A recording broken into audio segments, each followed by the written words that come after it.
Quartier latin, ça a déjà été pendant des années comme, tu sais, la rue Saint-Denis, la rue Saint-Denis. Quand on parlait de la rue Saint-Denis, il y a juste une dizaine d'années, là, les gens se disaient, hey, tout se passe à la rue Saint-Denis à Montréal. T'as les bars, les restaurants, des spectacles, c'est the place to be à Montréal.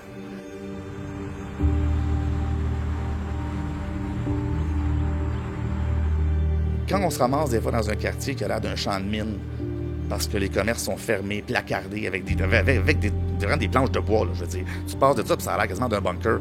Tu peux pas soudainement te dire « Oh mon Dieu, quelle place incroyable! Mon Dieu, je vais tomber et revenir. » Non, tu te dis juste « L'économie est difficile dans ce coin-ci. » De la rue Maisonneuve à la rue Ontario, sur 300 mètres, il y a 23 commerces qui sont fermés, qui sont placardés.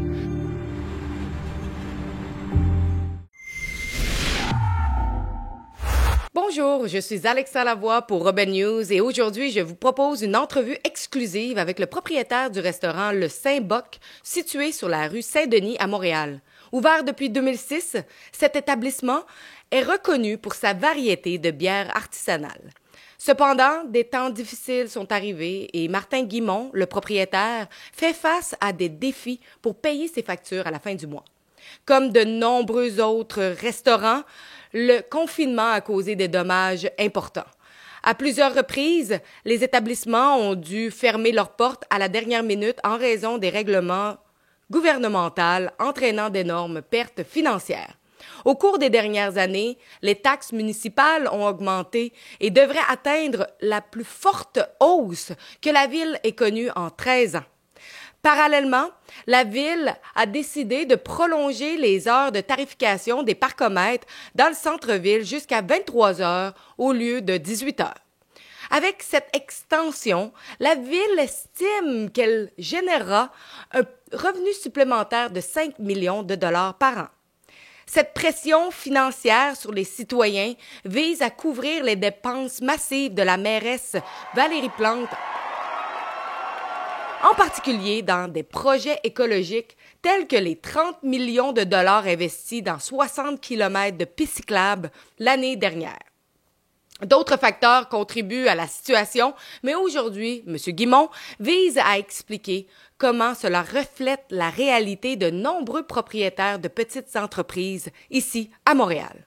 Quartier latin, ça a déjà été pendant des années comme, tu sais, la rue Saint-Denis, la rue Saint-Denis. Quand on parlait de la rue Saint-Denis, il y a juste une dizaine d'années, là, les gens se disaient hey, tout se passe à la rue Saint-Denis à Montréal. T'as les bars, les restaurants, des spectacles, c'est the place to be à Montréal. Puis, j'ose espérer que ça va continuer à l'être. Mais là, on est forcé de constater en ce moment, comme je disais, on a 23 commerces qui sont fermés, placardés. Puis ça, c'est juste le début. Là. 2024 va être aussi très, très difficile. Même pour moi, là, j'en arrache énormément. Là. Je suis pas capable de payer mes loyers mensuellement. Là. Je trouve ça difficile. Quand on se ramasse des fois dans un quartier qui a l'air d'un champ de mine, parce que les commerces sont fermés, placardés avec vraiment des planches de bois, là, je veux dire. Tu passes de ça, puis ça a l'air quasiment d'un bunker. Tu peux pas soudainement te dire « Oh mon Dieu, quelle place incroyable! Mon Dieu, je vais tomber et revenir. » Non, tu te dis juste « L'économie est difficile dans ce coin-ci. » Bien, c'est sûr que dans un premier temps, tu as l'inflation qui joue un rôle très important. Les gens n'ont plus d'argent. Ensuite de ça, au centre-ville, ben il n'y a presque pas de travailleurs. Les tours à bureaux sont à moitié vides, donc ça ne nous amène pas de clientèle, que ce soit pour l'heure du dîner ou même pour les 5 à 7 le soir. Les étudiants sont en téléétudes, que ce soit au niveau de l'université, au niveau du cégep. Nous, on est situé dans le quartier latin. Le quartier latin, il n'y a pratiquement pas de résidents non plus, à part quelques petites habitations au-dessus des commerces, des bars et tout ça. Donc, c'est pas vraiment une clientèle qui sort beaucoup. Puis, tu sais, même comme je dis, ils sont peut-être une centaine, donc c'est pas ça qui nous fait vivre non plus. Puis si on rajoute à ça les travaux qui sont interminables à la Ville de Montréal, nous, dans le quartier, ça fait 5 ans qu'on a des travaux, puis on en a eu genre à perpétuité depuis les 10 dernières années. Rajoutons une couche en plus une Sunday, c'est-à-dire d'avoir des parcomètres jusqu'à 23 heures le soir. Bien écoute, on fait tout ça, puis pour vrai, c'est pas compliqué. grosso modo, la situation économique et la Ville de Montréal, les deux mis ensemble, ben, ce que ça dit aux commerçants, c'est, s'il vous plaît, quittez Montréal. Ce que ça dit à la population, c'est, venez pas à Montréal, s'il vous plaît. Dépensez votre argent sur la rive sud, sur la rive nord, partout. Mais s'il vous plaît, venez pas au centre-ville, on n'a pas besoin de vous autres. C'est ce que je comprends que la Ville dit en réalité. Fait que les deux ensemble, la situation économique puis la Ville, ben, on a le mélange parfait pour faire faillite pour une majorité de restauration puis pour d'autres commerces aussi. Moi, je trouve ça bizarre que Valérie Plante prenne des décisions aussi étranges, si on veut. Le quartier se meurt ici. On a 23 établissements alentour. Là. On ne parle pas là, dans une grande distance, là, de la rue Maisonneuve à la rue Ontario, sur 300 mètres. Il y a 23 commerces qui sont fermés, qui sont placardés. Elle veut faire de l'argent avec les parcomètres. Dans un centre-ville comme dans Montréal, il y a des taxes d'affaires, des taxes municipales que, comme les résidents, tout le monde paie. Un commerce qui est fermé, c'est énormément de taxes municipales que la Ville ne reçoit pas. Je te donne un exemple. Un établissement comme ici au Saint-Boc, ça peut aller jusqu'à 80 000 par année, je crois, en taxes municipales qu'on doit payer à la Ville. Alors moi, mon calcul, c'est est-ce que si je ferme les portes, est-ce que le 80 000 de taxes municipales que va perdre la Ville parce que je ne serai plus là, est-ce que les parcomètres qui ont été installés jusqu'à 23 heures, ça va-tu vraiment rapporter plus d'argent que le 80 000 qu'ils vont perdre? Puis quand on a 23 commerces fermés dans le quartier latin, à 35, 40, 50, 100 000, peu importe le nombre de taxes municipales par année, mais moi, je trouve que le calcul est très mauvais. Je ne sais pas qui a calculé ça, mais je pense que vous perdez plus d'argent à avoir des commerces fermés que d'avoir des parcomètres jusqu'à 23 heures. Fait que ça, c'est dans un premier temps. Deuxième chose, Mme Plante nous apporte des solutions pour revitaliser le centre-ville. On va mettre des sculptures. Je me dis, wow, des sculptures. Écoute, la majorité du monde sont en faillite. Je ne vais pas faire mon plate, mais ça ne sera pas la Tour Eiffel qui va être construite là, dans le quartier latin ou au centre-ville. Là. Je ne dis pas que ce ne sera pas beau. C'est une bonne idée. Mais on pourrait-tu avoir des meilleures idées? On se fait imposer une surtaxe sur les parcomètres jusqu'à 23 heures, puis de l'autre côté, on me dit, on va t'aider en te mettant des sculptures. Je trouve que ça n'a aucune commune mesure. Puis je ne vais pas faire mon plate, mais je ne connais pas personne qui va descendre de Québec un dimanche matin en se disant, on va-tu à Montréal avoir des sculptures? Je veux bien croire qu'ils vont être belles. Si on est là, c'est toujours agréable. On ne peut pas empêcher le bon vouloir d'améliorer les choses. Fait que, tu sais, il y a déjà... C'est quelque chose qui, moi, me laisse un peu froid. Puis bon, je sais que Mme Plante veut installer aussi des résidents, des 700 logements à côté du quartier latin. C'est normal aussi, ça prend des habitations pour tout le monde. C'est sûr que des habitations à loyer modique, dans un certain sens, ça en prend parce que c'est normal, on n'a pas tous le même budget. Puis ça ne nous empêche pas de regarder des fois un peu les tours du Centre Bell et de se dire, wow, c'est quand même intéressant d'avoir un commerce dans ce coin-là parce qu'il y a beaucoup de résidents qui ont des condos, des choses comme ça. J'espère juste qu'il pourrait y avoir un peu des deux. C'est-à-dire, parce que c'est important socialement d'avoir des habitations pour les gens de tous les revenus.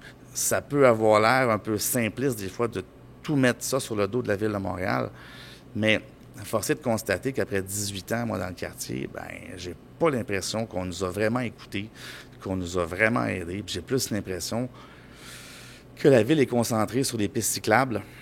Les plus grands freins en ce moment là, que j'ai pu constater, tout le monde me dit « Pourquoi tu viens pas à Montréal? Ah, trop de trafic. Ah, trop de travaux. Ah, trop de parcomètres. » C'est pas compliqué.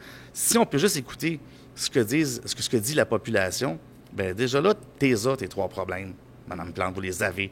Donc, peut-être trouver une solution à ça pour ramener les gens au centre-ville. Pensez-vous qu'il y a comme une guerre à l'auto qui se passe? Durant le temps des fêtes, j'ai pas pu m'empêcher d'aller au quartier du 30 avec des amis de la famille. Et puis, on était sur l'heure du dîner, il était 13h, 13h30. Puis, j'ai pris des photos. Le stationnement était plein. On était genre un mardi après-midi. Là, je me suis dit, OK, bon, ça c'est plein. Nous, on est vide au centre-ville. Je suis allé dans les restaurants, je suis allé voir.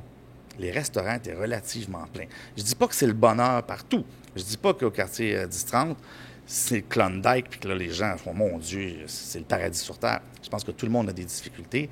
Je pense, par contre, qu'il y en a qui peuvent avoir moins de difficultés que d'autres. Puis, je suis rentré dans un restaurant, qui est un pub, et puis, c'était relativement plein. J'ai parlé au serveur, puis le serveur me disait, écoute, on manque de serveurs aujourd'hui. S'il y a tellement de monde, on avait comme pratiquement pas prévu que ça allait être aussi plein que ça. Puis moi, je me disais juste, t'es bien chanceux. Je me disais ça à moi, là. T'es bien chanceux parce que moi, je suis fermé, parce que du monde, j'en ai pas. Fait que c'est là qu'on voit, je pense, Puis, tu sais, oui, c'est important d'avoir du vélo, oui, c'est important d'avoir du transport en commun. Je pense que ça prend un peu de tout. Mais je pense pas qu'on peut bannir la voiture de nos vies. Je pense pas que ça va être demain qu'on va se ramasser qu'un Montréal piéton ou un Montréal vélo. C'est un peu utopique de penser ça. Mais si on peut avoir une belle mixité entre tout ça, bien, je pense que ça va amener des gens. Puis, tu sais, le quartier 10-30, bien, il y avait quand même beaucoup de monde. Puis, je pense que le quartier 10-30 a compris, il répond quand même à un besoin. Peut-être que les gens de la Rive-Sud aussi, Rive-Nord, pour le Centropolis, bon, répondent à un besoin peut-être un peu plus des banlieusards qui ont des voitures, des choses comme ça pour le centre-ville. Bon, il y en a moins. Mais n'empêche que ils ont compris ce concept-là, puis ça attire des gens. Mes propres parents, là, qui ont 75 ans, je leur demande de venir au centre-ville. Puis ils me disent non, on se rejoint au quartier 10-30. Parce qu'ils ne veulent pas venir. Puis c'est pas demain que la ville ou Mme Plante vont convaincre mes parents de Saint-Jean-sur-Richelieu de prendre l'autobus pour venir à Montréal. Ils ont une voiture, puis ils vont continuer de venir en voiture. Fait qu'à la place, bien, ils ne viennent pas. Quand je vois Mme Plante investir massivement dans les pistes cyclables, écoutez, moi, il y a une chose les bras sont tombés, encore une fois. On se fait dire à la fin de l'année qui vient de se terminer que la Ville a vraiment besoin d'augmenter les taxes municipales de 100 millions de dollars parce que la Ville fera pas d'argent, puis c'est très difficile. Une semaine avant, Mme Plante nous annonce qu'elle va investir 100 millions de dollars pour fermer le boulevard Camillien-Hood sur le Mont-Royal pour le transformer en piste cyclable. Je me dis juste, OK, tu te plains que tu n'as pas d'argent, puis il faut que tu augmentes les citoyens de 100 millions de dollars, puis tu viens de m'annoncer la semaine avant que tu as mis 100 millions de dollars pour faire de Camillien-Hood une piste cyclable. C'est ça que les Montréalaises nous demandent. Vous savez, quand il y a des événements là, de changement climatique, des pluies diluviennes, des gens qui se retrouvent avec des sous-sols inondés, ils nous disent à nous, les décideurs, agissez, trouvez des solutions. Quand il y a des enfants qui se font frapper pour aller à l'école, on nous dit agissez. Bien, moi, je trouve que ce projet-là, c'est de l'action concrète.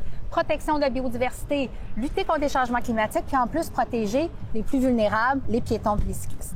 Je me dis juste, OK, y aurait-tu moyen peut-être de la retarder, votre piste cyclable, pour peut-être permettre aux clients, à vos citoyens en ce moment, de souffler un peu, parce qu'eux, ils n'en ont plus d'argent? Bien, ça a l'air que non. Ça a l'air que c'est plus important d'avoir une piste cyclable sur le plateau Mont-Royal, puis d'augmenter la contribution financière des citoyens. Puis n'oubliez pas une chose, c'est que chaque fois que les citoyens, on va piéger dans leur poche, au niveau des taxes municipales, au niveau de toutes ces taxes-là, bien, il en reste moins pour dépenser dans les loisirs, les restaurants. C'est qui écope? C'est les commerçants. La réalité, c'est qu'en restauration, puis ça, c'est des chiffres qui sont donnés par l'Association des restaurateurs du Québec, les restaurateurs font entre 2 et 3 % de profit. Mais si on fait le calcul réellement, dans une entreprise, on peut dire un chiffre d'affaires, peu importe, on va dire un chiffre d'affaires d'1 million, là, juste pour la cause. Mais quand on sait que le gouvernement, disons, prend à peu près peut-être le tiers des salaires de nos employés en taxes, en impôts sur le revenu, comme dans toutes les entreprises, mais tu sais qu'on paie en même temps des taxes sur l'alcool, des taxes municipales. L'électricité dans un restaurant ici est genre 6 à 7 fois supérieure à la maison. On fait partie des tarifs commerciaux, donc on ne paie pas des petits montants. Pendant qu'au résidentiel, le gouvernement a annoncé des augmentations de 3 %, bien, nous, c'est du 6,7 puis du 7 puis du 8 % qu'on va avoir en augmentation. Tout ça, ça crée de l'inflation aussi, puis ça fait en sorte que ça augmente les prix.